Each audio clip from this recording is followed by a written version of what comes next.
Have you heard of this Bengali word, abeg? It's not just an emotion, it's memory, love, and longing tangled into one feeling. আবেগ মানে হঠাৎ কোনো পুরনো বাংলা গান শুনে আনমনেই গুনগুন করে ওঠা।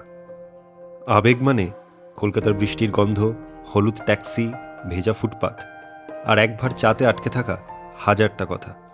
আবেগ মানে অঞ্জলির ভিড়ে দাঁড়িয়ে হঠাৎ দুজনের চোখাচোখি, ঠাকুর ভাসানের পর সিক্ত মনের আসছে বছর আবার এ সময়। আবেগ মানে বাবার পুরনো ঘড়ি, মায়ের পরা শাড়ি যার ভাজে ভাজে লুকিয়ে নিঃশর্ত ভালোবাসার গন্ধ, বইয়ের মাঝে রাখা একটা পুরনো ফুল যার মধ্যে বেঁচে রয়েছে একটা আস্ত বিকেল। আবেগ মানে শীতকালের চড়ুই ভাতি, সকালের ধোয়া ওঠা কচুরি, বিরিয়ানির এক টুকরো সেদ্ধ আলু। আবেগ মানে স্কুলের লাস্ট বেঞ্চ, কলেজের ক্যান্টিন, শেষ দিনের গ্রুপ পিকচার। আবেগ মানে দিদার কুচকে যাওয়া নরম হাতের 100 টাকার নোট আর বলা কিছু খেয়ে নিস। আবেগ মানে কারো পুরনো মেসেজ পড়ে রিপ্লাই না দিয়েই ফোনটা লক করে রাখা।